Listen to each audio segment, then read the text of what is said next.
شكرا نايف. أعزائنا المشاهدين، نعرض لكم الآن إعادة لمقابلة ولي العهد السعودي الأمير محمد بن سلمان مع قناة فوكس نيوز الأمريكية، والتي تناول فيها ولي العهد السعودي عددا من القضايا الإقليمية والدولية بالإضافة إلى رؤية المملكة 2030.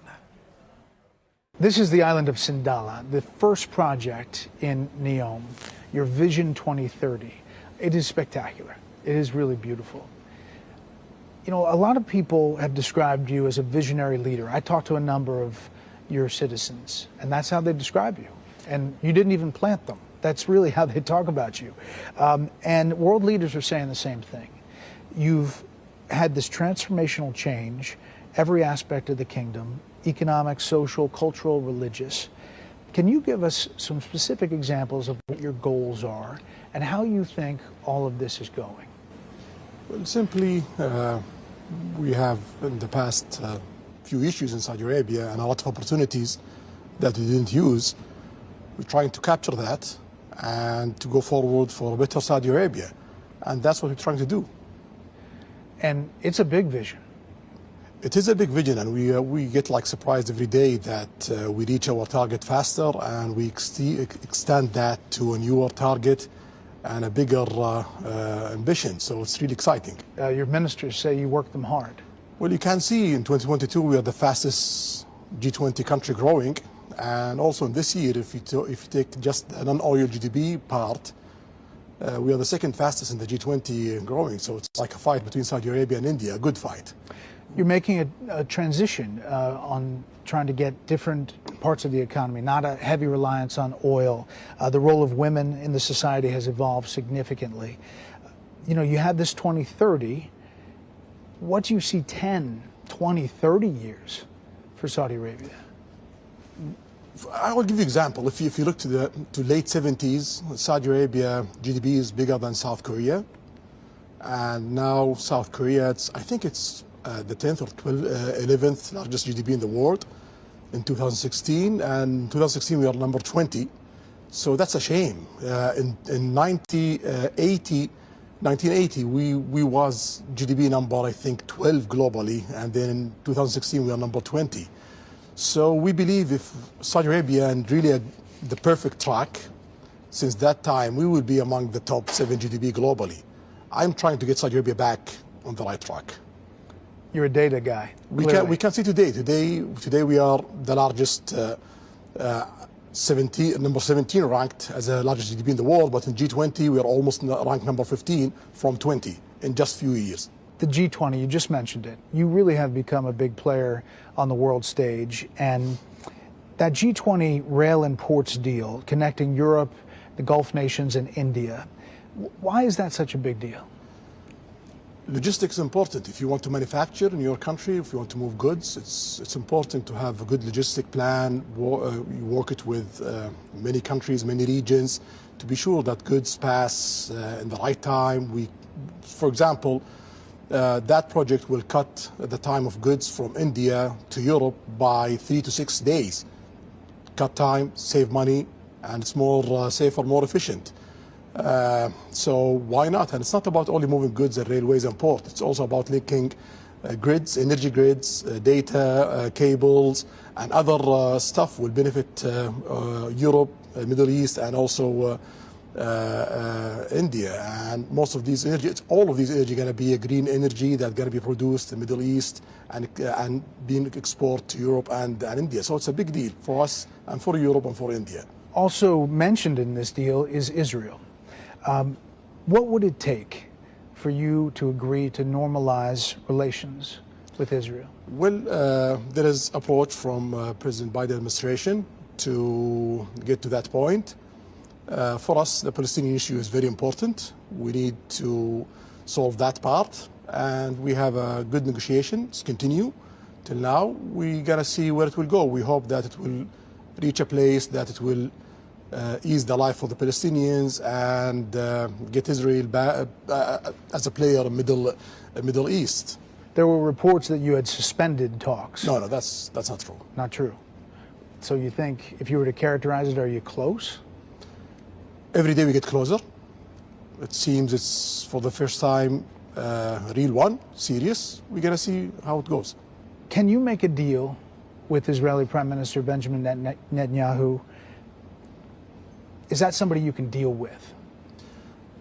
Well, in Saudi Arabia policy, we don't interfere of who's running each country, who's there.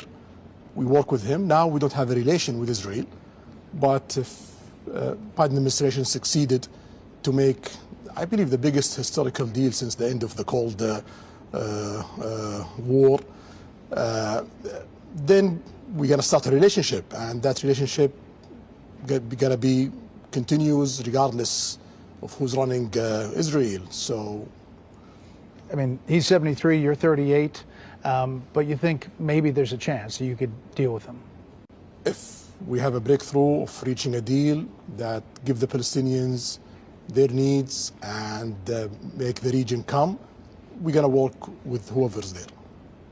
Not to go too far, but the concessions Israel would have to give the Palestinians, what would that look like? That's part of the negotiation. Okay. Yeah, I don't want to describe things because I want to see really a good life for the Palestinians. So I want just to continue the negotiation with the Biden administration to be sure.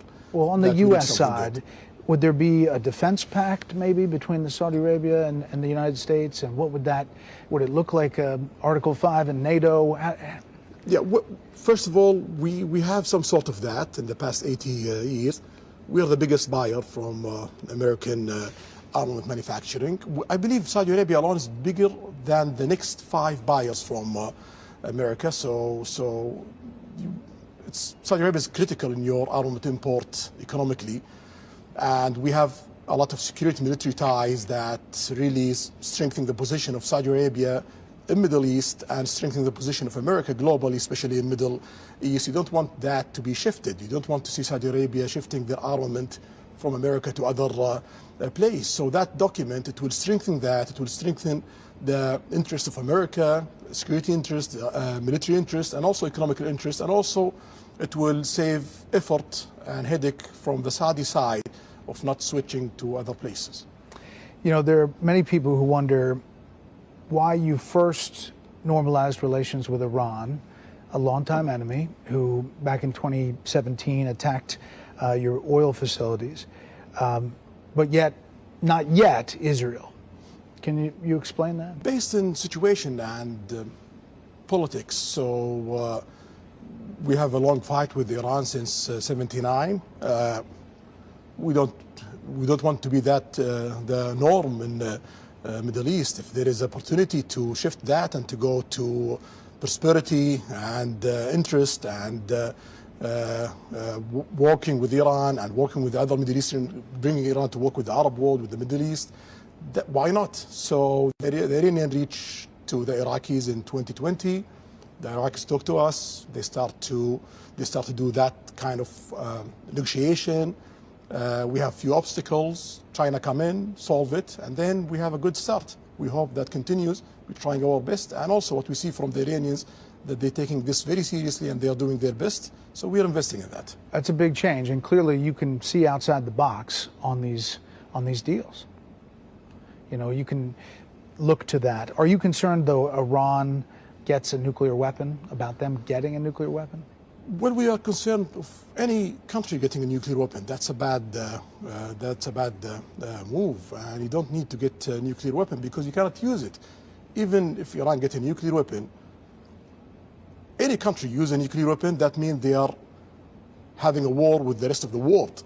The world cannot see another Hiroshima. If the world see 100,000 people dead, that means you are in a war with the rest of the world. So it's a useless effort to reach a nuclear weapon because you cannot use it. If you use it, you got to have a big fight with the rest of the world. If they get one, will you? If they get one, we have to get one for security reasons, for balancing power in the Middle East. But we don't want to see that. Yeah. It's just a big change. You know, a lot of the world experts are saying how you can isolate Iran and try to prevent them from doing what they have been doing. And then just the image of your Saudi team, football team, going to Tehran to play is just striking, right? Welcome from the Iranian side to the Saudi team. I believe Saudis take that very positively. Iran has been fighting this proxy war in Yemen against you. Just today, there were these high-level talks over the past 5 days with the Houthi rebels inside the kingdom. And the quote from your people is that it was positive. Secretary of State Blinken said that this is a time of opportunity. Do you think it is? Yeah, definitely. Our aim from day one is to have good life for the Yemenis, good life for the whole countries in the region. For us in Saudi Arabia to progress, to do really great progress and great growth and creating amazing economy in Saudi Arabia and have close to 100% of succeeding of what we're trying to get, that means we need stable region. To have a stable region, you need economical development in the whole region. You don't need to see problems in Yemen. You need to see Iraq going really forward. You need to see Iran going really forward. You need to see Lebanon going forward. You need to see the rest of the region going forward. And we are working with GCC, with Egypt, with other players in the region, and also with the global players, with our allies in America, to make that happen. That's good for the rest of the world, because you see, when the region is disturbed, ISIS come out, Al-Qaeda come out, terrorist attack come out, piracy come out. So we don't want to see these events. You want to see opportunities for American companies, for European companies, for the rest of the world, and for more growth in a place that create problems in the past few decades. I mean, obviously, more than 150,000 people died in Yemen. It's been a big humanitarian crisis, but you all put in billions of dollars to help in that, and it doesn't get covered a lot. Do you think it's close to kind of wrapping up? Well, we are the biggest country in the world who give aid to Yemen in the past and today and tomorrow. And we want to increase that, and also we want to start to invest in Yemen in the economical part in all sides of Yemen, and we are in the process of doing that, even if there is a ceasefire and there is no political agreement yet. But we are trying to push all the areas forward day by day. Just a couple more things on Iran. Do you think it was a good idea for the U.S. to allow Iran to access that $6 billion in exchange for the 5 American hostages? You know, you cannot say it's a bad or a good policy, but what I would say that it's a step. I hope that the Iranians show that getting that 6 million and getting those American backs, it's worth the effort, because that will encourage the world to do more. You mentioned China brokering that normalization with Iran. That surprised some folks. Why choose China in that role? We didn't choose China. China chose you? China chose to be a broker to make that happen. There are signs of change. Obviously, the renewal of relations with Iran, brokered by China, possibly joining BRIC. China's a big component of that. Is the kingdom reevaluating its security partnerships, kind of trying to think of different ways to do it? No, BRICS is not about political alignments. So if you look at the G20, you have like 2 groups inside the G20. You have the G7 and you have BRICS inside G20. We tried to join the G7 at President Trump time, but some of the countries in G7 have like requirement to be part of that. And we are seeing that if we continue for 1 decade without being part of group inside the G20, that could really create obstacles for us economically. So BRICS is an option. They invite us and we welcome that. And BRICS is not a group against America or the West. You have a lot of allies in BRICS. You have India, you have Brazil, and you have South Africa. Those are also as your allies. You talked to all these world leaders. I mean, you talked to all of them. And when was the last time you talked to President Xi? Something around, I'm not sure. You've talked to him 2-4 months. Yeah, we talk a lot every year. Yeah. How do you see him? What's he like? Well, he's trying to do the best for China, and he have all the right to do that. He's a leader of a country, and he wants his country to succeed and to grow, and he have more than 1 billion people. You don't need to see China failing. If you see China failing, it's around 13-14% of the world GDP, and it's around 15 to 20% of the world population. If that country falls, everyone on the planet falls, even America. You know, obviously there's a lot of concern in the U.S. about Taiwan. as you know, essentially boosted Russia's war effort at a time when the country, every country, a lot of countries are trying to squeeze him to get out of Ukraine. So how do you deal with that? So you're talking about support of Ukraine, but how about the president of Ukraine? What did he say? He said totally something against that. He says Saudi Arabia is supporting Ukraine, supporting to solve the problem between Ukraine and Russia and trying to be a mediator to help in that area. And if we are doing a deal in OPEC Plus country to support Russia, Iran is part of the OPEC Plus country, and at that time Iran was our enemy.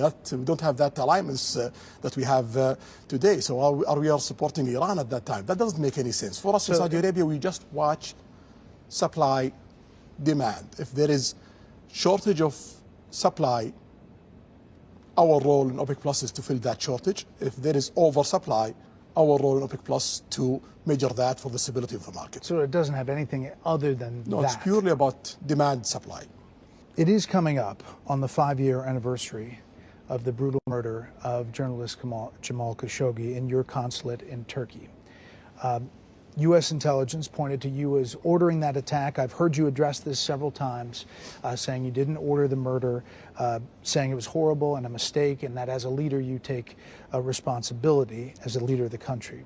But 5 years later, what do you tell people in the U.S. who still have concerns, and journalists maybe around the world, and maybe potential tourists who would come here to Sindala, that they wonder if anything changed or if it could happen again? Well, we take all the legal measurement that any country took, like when America have mistakes in Iraq, they do investigation, trial, etc. We did that in Saudi Arabia, and the case being closed.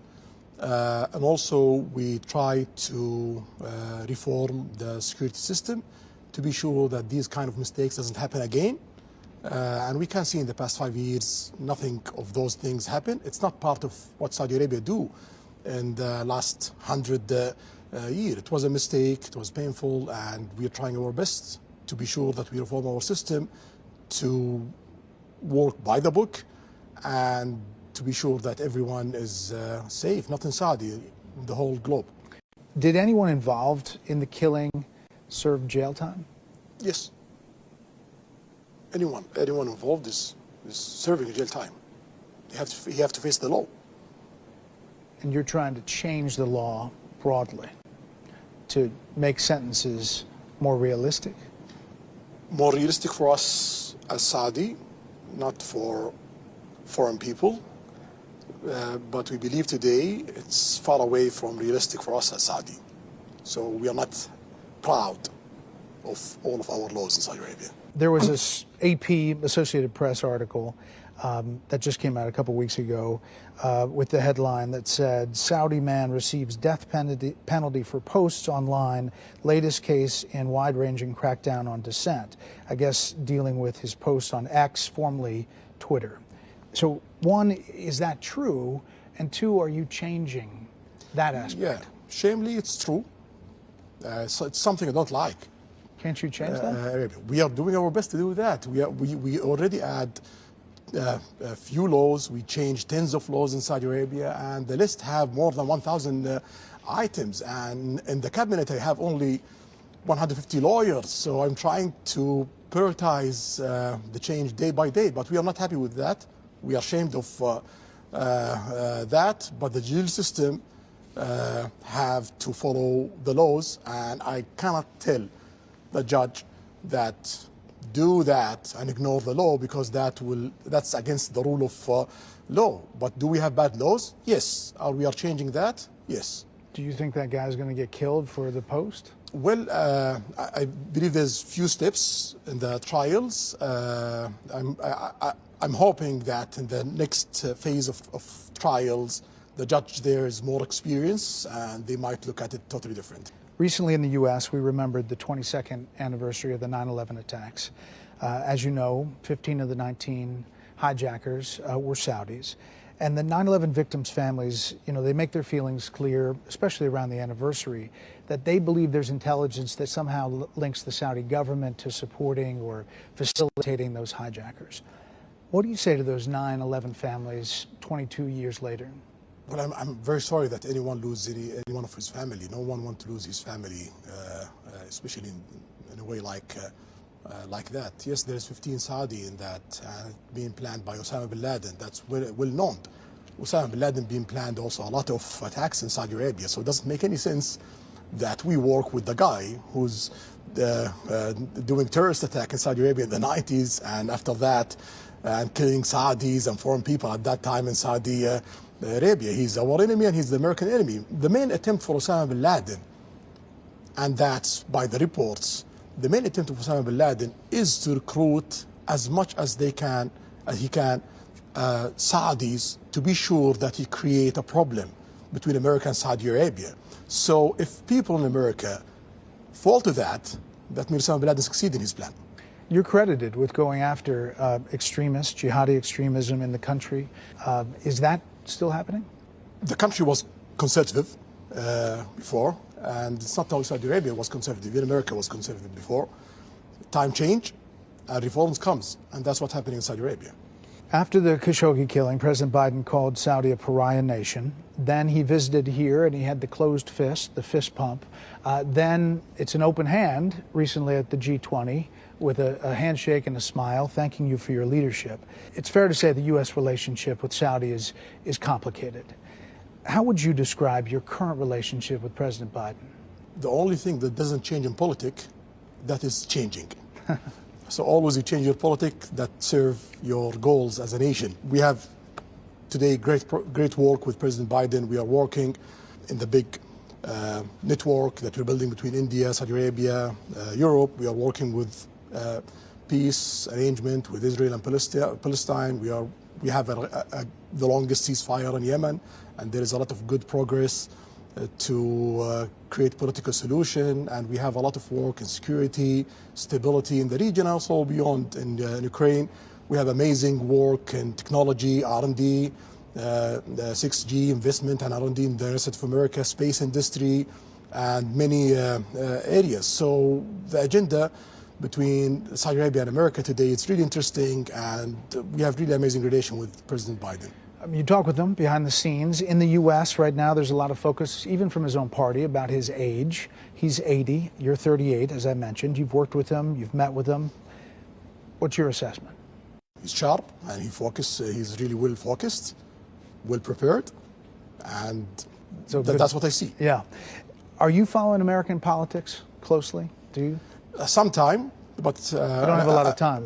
Most of it, I try to follow what's really affecting Saudi Arabia, but I follow sometime American politics. Is it hard to deal with the U.S. when the administrations change every 4 to 8 years, and maybe foreign policy changes? Well, sometime, changes in any countries always create, like, let's say, a period of negotiation. So we are used to that. And any administration change in America, we start to talk, we start to negotiate what we have together, what kind of obstacles we have in that relation, and what kind of new opportunity that we should work on it. And then we reach a point that we have this plan to work in the next few years. You had a good relationship with former President Trump, then President, and his administration. There's several investigations right now with President Biden and his son Hunter, the money he took in from a company in Ukraine and from China, and whether that had an impact either directly to President Biden or on his decisions that he made. In the Trump administration, you had a really close relationship with the president's senior advisor and son-in-law, Jared Kushner. After he left, Saudi fund made reportedly a $2 billion investment in Jared's new fund he was launching and managing. Do you think that sends the wrong message, even if there wasn't a tit for tat, I'll give you this and you get that? But we look to opportunities and investment. We have investment, a lot of investment around the globe with a lot of peoples and with economical opportunity. So if Trump becomes president again, you'll leave the $2 billion with Jared Kushner? It's a commitment that PIF have, and when PIF have commitment with any investor around the globe, keep it. Would it affect your decisions with a new Trump? 4%. Today it's 1.5%. So it's economical growth, it's jobs, it's a calendar, it's entertainment, it's tourism, and you can see we are now ranked #1 in Middle East 6 years ago, we are not even in the top 10 list in the Middle East. And we are now, in 2022, we are number 10th of global visit globally. So that's a really great success. We are aiming to get above 100 million visits in 2030, maybe 150. Last year, we reached almost 40 million visits. Very familiar with, big teams, big facilities. What do you say to the people who charge that that's part of sports washing, that you're trying to use all of that to somehow improve or somehow affect your image in the Well, world? if sport washing going to increase my GDP by 1%, and then I will continue doing sport washing. You're okay with that term? I don't care. I have 1% growth of GDP from sport, and I'm aiming for another 1.5%. Call it whatever you want. We're going to get that 1.5%. Are you a golfer? I'm a beginner, not good. So You don't have a lot of time to practice. that's part of it, but I'm trying to do my best. What do you make of live golf and possibly this merging with the PGA? Well, that's a game changer for the golf industry. You will not have competition, and you will have focused in developing the game, and that's good for the players and the fans who love golf. Is there something you feel in the country that's changing because of everything you've done? Like, do you see young people buying in, and that in and of itself is going to be a game changer, not from the top down, but from the bottom up? Well, it's not everything that I've done. It's everything that we done in Saudi Arabia. I'm just one of them.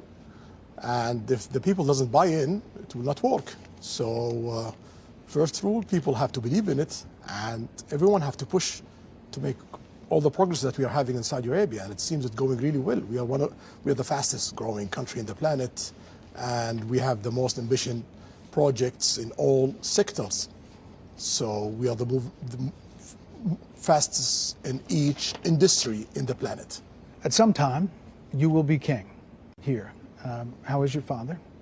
He's 88-year-old. He's in a good health. I hope a long life and healthy life for him. Inshallah. Sure. Custodian of the two holy mosques is a title held by the Saudi king. And it's a really serious responsibility, always well understood in the U.S. Could you say something for our viewers about the obligation that implies for the Saudi king, how big a deal that is in the broader Islam? Well, the two holy sites in Saudi Arabia, it's the two holy sites of Muslims. Mecca, you have Kaaba, which they face 5 times a day, and they have to visit 1 time a life. And you're talking about almost 2 billion people in the planet. And in Medina, you have the grave of the Prophet. So the duty of any king of Saudi Arabia and the duty of all Saudi peoples to serve those 2 places and to serve the visitors of those places. And I believe we did a wonderful job in that area. Thank you for answering all of these questions. I just spent the past 3 days here, and I've visited here many, many times before. And I personally have seen major transformations, not just for women, but the building and the cranes and how people look at this country. For people on the outside looking at this, what would you tell them? You know, if they want to come visit, they may be skittish about coming to Saudi Arabia because of what has been written in the past, what they see. What would you tell them? I will tell them the greatest success story in the 21st century is Saudi Arabia. This is the story of... What do you have fun doing? Video games. Oh, what's that? Video games. Video games. You're a big gamer. Since I'm a kid, I love it. Really? Yeah, it disconnects me from reality. So, and there's a big video game part of your ministry, right? There's a out of sports? Esports is one of the most important things happening globally. It's the most one of the most growing industry in the planet. It grows by 30% every year. So the return of PIF investment, every year we have 15 to 25% of profit. So it's really amazing, and we don't want to miss that. Yeah.